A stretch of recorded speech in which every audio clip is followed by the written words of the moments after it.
BBC One.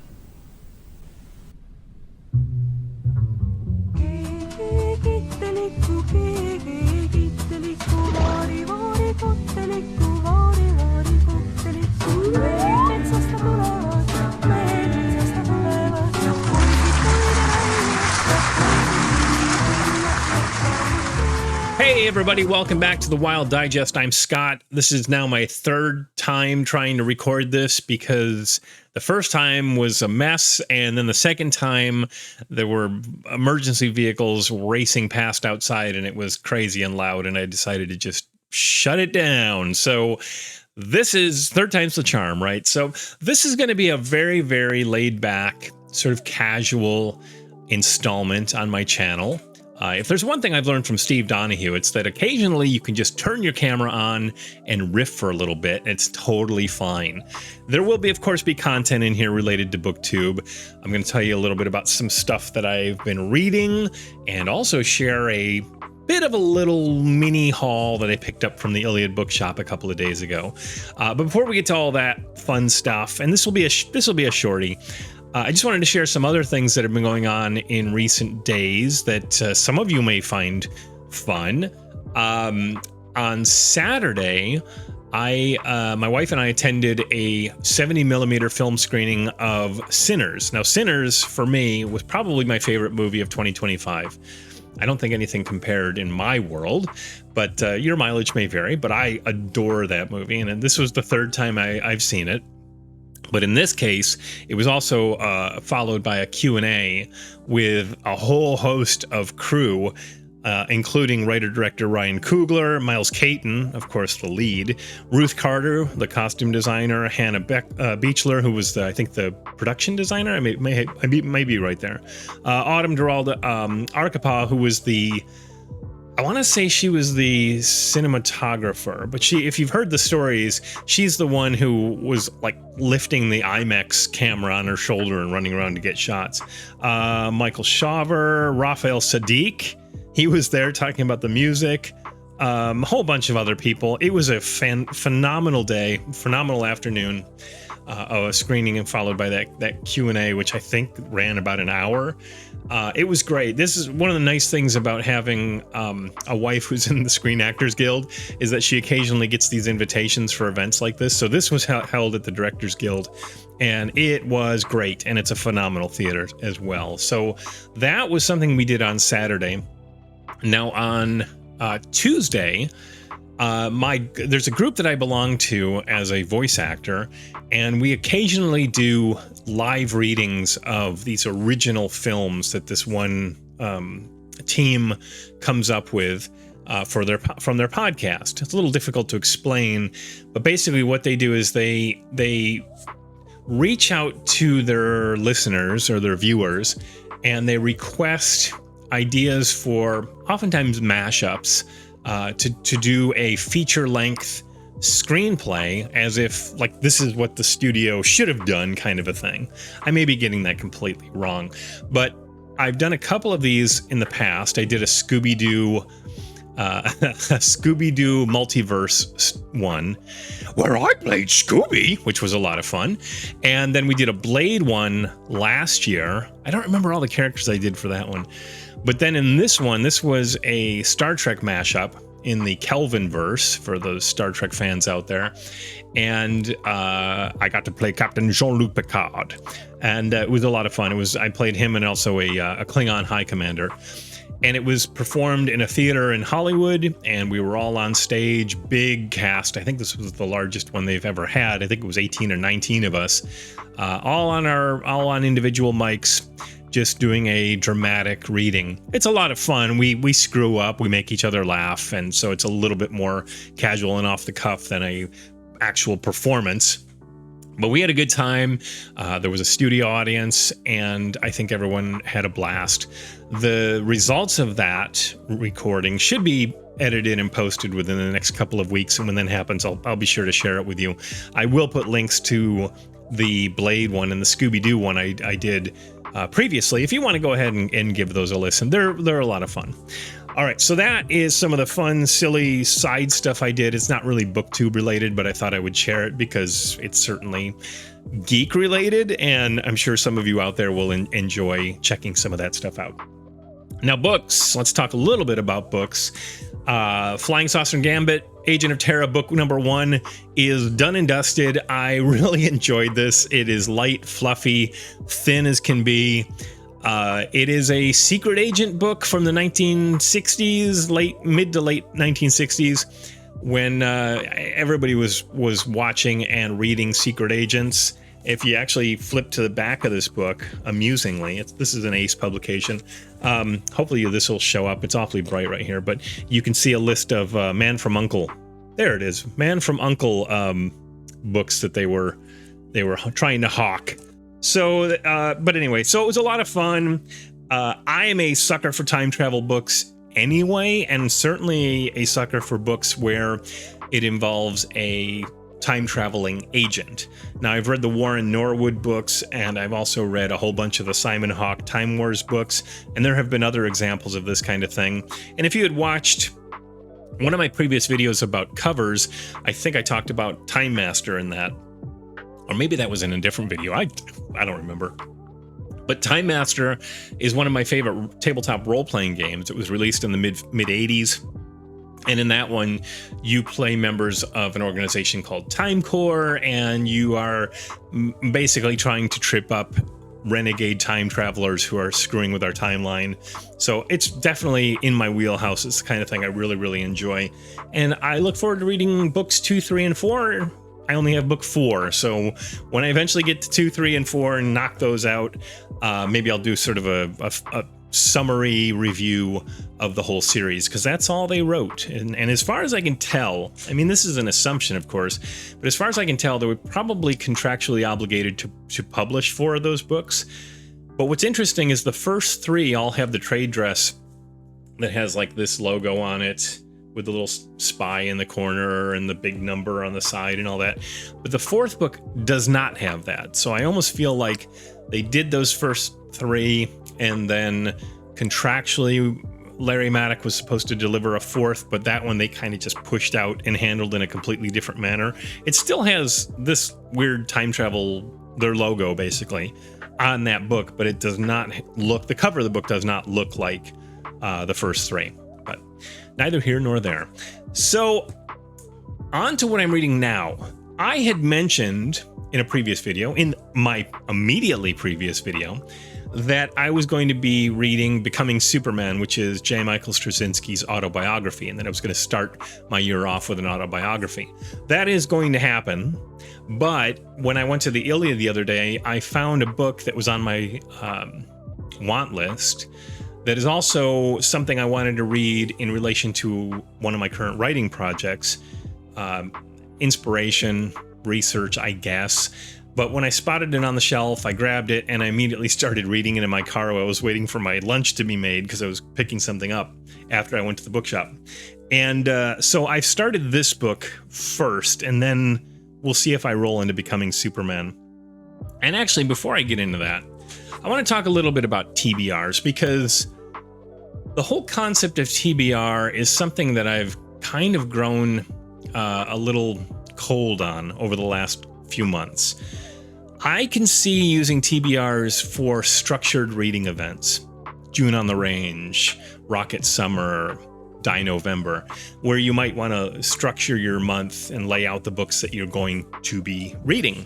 But what I have found in this absolutely horrendously chaotic world of ours right now, that when I read a book, oftentimes I don't want to necessarily roll into the next book on my list, if that makes sense. So what I've been finding is when I read something, I wrap it up and then I think to myself, well, you know, maybe I want to read the next book in that series. Or maybe I want to read something in a similar genre. Or maybe I want to read something that's a little shorter than the book that was on that TBR, or something by the same author, whatever. So I'm kind of feeling like TBRs, unless it's going to be a structured thing, because I guarantee I'll be having a nice preset TBR for June on the Range this year, for example. I think I'm going to start avoiding them. I know a lot of you take advantage of your TBRs and to produce videos wrapped around them, but I don't think I'm going to be doing that. I would much rather just sort of make this a little bit more organic. I still want to read for pleasure, and I think when you do a TBR, oftentimes I feel like you're locking yourself into something that is just not necessarily for your own pleasure, but for your audience. You're sort of, here's coming up next kind of a thing. And I don't necessarily want to go that route. So I think I'm going to put a pause on TBRs unless it's an event. And we're kind of just going to be a little more nebulous about what I'm reading. And we'll see what comes up after I read a certain title. That said, we'll get back to the books now. I finished reading that Agent of T.E.R.R.A book. And then I went to the Iliad and I spotted this one book on the shelf that was something on my want list. And it's this one, A Transatlantic Tunnel, Hurrah, by Harry Harrison. Now, I grabbed this because it's something that I have wanted to read as inspiration, research. All the truth will be coming out as to why I would be reading something like this in regards to something I'm writing. But this is, if you're not familiar with Harry Harrison, he did the Death World books, he did the Stainless Steel Rat, and he did this one, I think this was in the early 70s, I would have to double check on that. But it's a steampunk, very much a steampunk novel. I'm only a few pages into it, so I can't even really give you much of an idea of what this is about. But one other thing that was kind of interesting is when I did find this, I grabbed it and it was only $1.50. Now, it's not in great shape.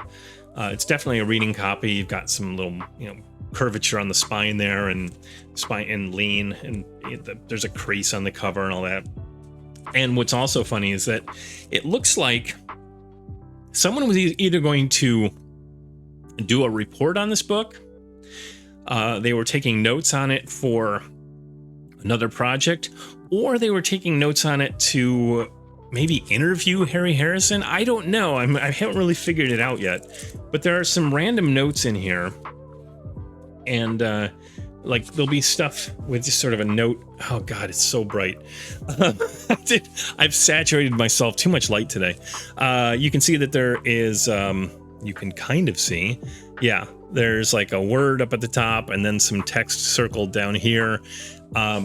Sometimes it's very, very weird, and I can't necessarily read all of their notes.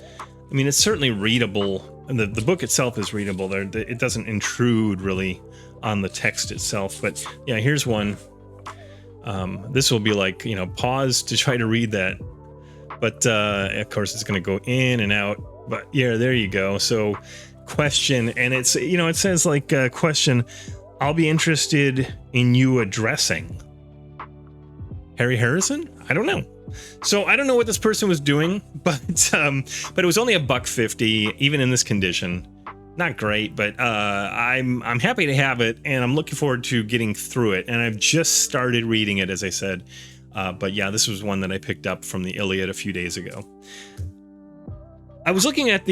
When I was at the Iliad, I was looking at the tie-ins. I always check out the tie-in shelves. I always check out the horror, and I check out the science fiction, the westerns, etc. But the tie-ins, that's where, of course, you'll find the Star Wars and the Star Trek and the Dragonlance books and the Forgotten Realms books and the Battletech books and the Babylon 5 books, etc., etc.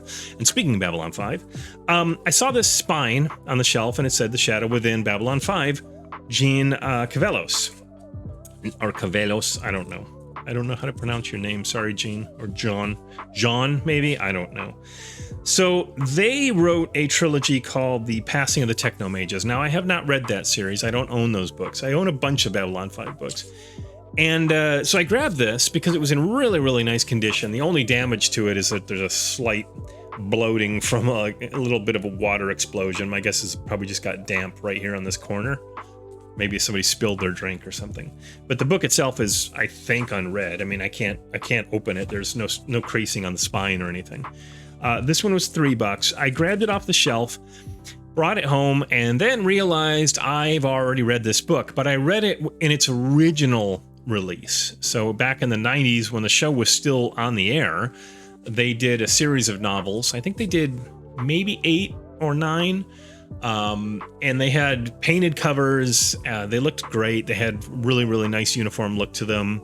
Used the font from the show, and some of them were excellent. There's one called To Dream in the City of Sorrows. I think that's what's called.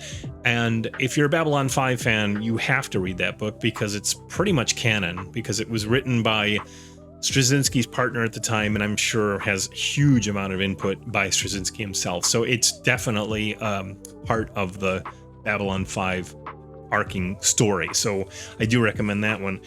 But this one, it was book 7 when it was originally released, and then in the early 2000s when they started to re-release, or not necessarily, no, they released a whole new series of Babylon 5 novels, and they re-released some of those old ones, and this was one of those. So I have a second copy now. Thing is, I don't remember the book, so I don't know, maybe I'll read it at some point. When I was looking at the Star Trek books, again, going back to the tie-ins, I spotted this from a distance. Now, some of you probably know what that is, but if you see this, if you saw this on the shelf with a back that kind of looks like that, the first thought you would have is that it's a Star Trek novel, classic Star Trek novel from Pocket. The Pocket Star Trek novels will have the Pocket logo. Usually, I think it then has the Star Trek logo, the title of the book, and the author's name. And they're always brightly colored like that. Well, this had been misshelved. It was up in the B's, and I saw that, and I was like, what the hell is that? Because that's not using your standard Star Trek font, right? No, not at all. And so I pulled it off the shelf, and again, the first thing I saw was the back, which looks very much like a standard Pocket signed Star Trek novel. And then I saw the cover, and holy Christmas, was this a cover buy. I could not pass this book up. This had to come home with me. Boy, I wish they would come in a little bit better for you. But anyway, I'll get a little more light on it. That helps. So this is Nightchild. It's a Timescape release by Scott Baker. If anybody's read it, obviously you're always welcome to chime in. Leave a comment. Let me know if the book's any good. But this was coming home with me. This was definitely a cover buy, and it was just funny that it happened to be misshelved in amongst the Star Trek books. Right, next. So in the first few shelves in the science fiction section at Iliad are anthologies and short story collections and things like that. And I happened to see this up there, which I have not seen before. So this was a grab. And it's the world's best science fiction, 1965. Now, what's cool about this is this was the first one that they did in this series. You can see it's Wolheim, T.E.R.R.A, and it's in that sort of short ace, stubby ace. I forget what I think Jake calls them. He has some kind of a nickname for them, but it was in absolutely phenomenal condition. There's no spine breaks. There's no creasing. Again, I don't know if this has ever been read. It just looks super, super tight. Some good stuff in here. I mean, there's stories in here by John Brunner, Philip K. Dick, Fritz Leiber, Thomas Dish. Who else is in here? Chris Anvil, Ben Bova. So a good collection. And again, this is the very first one that they ever did. And then the following year, the 1966 one, I actually have kind of a beat up copy, but it came from my father's own personal library. So it's kind of fun to have that one, even in that condition, because it's got like our first home address written in the front cover. Just kind of a fun thing. But really, really excited to get this one, especially in this beautiful condition. This was only $1.50, so that definitely was going to come home with me. In the horror section, another section I always take a gander at, and the main reason was that a couple weeks back, Iliad had posted on their website that they had gotten in a huge selection of cool horror novels, especially like 70s and 80s horror novels, books from hell kind of things. And I happened to I spotted a couple, but this one leapt out at me. This is Lamia by Michael Gardine. And, I mean, isn't that awesome? But yeah, it says, her touch is a whisper from the beginning of time. Her kiss is pure fire. There is no turning back from her embrace. A spellbinding novel of occult terror. The novel is written as journal entries exclusively. Sometimes that can go very well, and sometimes that can go very wrong. So I don't know how good it is. And it's only like, I think it's less than 200 pages. So it's kind of a shorty for a horror novel, 186. That'll go in my stack for October. So come October, I will be reading Lamia, and we'll see how that goes. And last but not least, from the Iliad. Last month, pretty sure it was last month, December of 2025, I opened the month by reading the Undersea Trilogy by Frederick Pohl and Jack Williamson, and I really enjoyed that. There was a series of juvies or juveniles that were published originally in the 1950s and reprinted multiple times, and I read those and had a great time with them. And I noticed that the two of them had collaborated on a whole bunch of other stuff over the years, including the Starchild trilogy. Now, I've never read it, but I happened to spot a really, really nice condition copy of the complete trilogy in one chunky ass volume. And it's in great shape. So I did grab that. And of course, you know, I can always read one of the novels and then shelve it and go back to it or whatever. I don't know when I'll get to it, but excited to read it because I thought those other 3 books were very entertaining and the writing style worked for me. So I'm hoping I'll find the same thing in this. So that is it. So it was just a small stack of 6 books. Very, very little investment, very minor investment for some fun stuff. And a couple of things that were on my want list, including the Starchild trilogy and that Harry Harrison book. They were on my paperback want list. Are you like me? Do you carry a little list in your wallet, or do you have it on your phone, or how do you do it? I have a little thing that I print out on occasion and stick it in my wallet, and it's just sort of the top most sought after authors and volumes that I'm looking for. And every once in a while, it's nice to scratch something off that list. That does it for now. I'm trying to think if there was anything else I really wanted to cover. I don't think there is. I think that's pretty much it for now. Just sort of a reading update, mini U-Haul. Mini U-Haul? Yeah, a mini U-Haul. A mini book haul, and some other fun stuff that I've been doing in my spare time, which is sort of a luxury right now because of my writing projects. So until we get together again, I hope this was entertaining for a few minutes, and I hope you're doing well. And if you haven't, please subscribe. I could use the numbers, and I will talk to you all again very soon. At least one video. I'll try to at least get 1 or 2 done a week over the next few weeks while I'm trying to get this project done, or projects, plural. Talk to you later. Bye.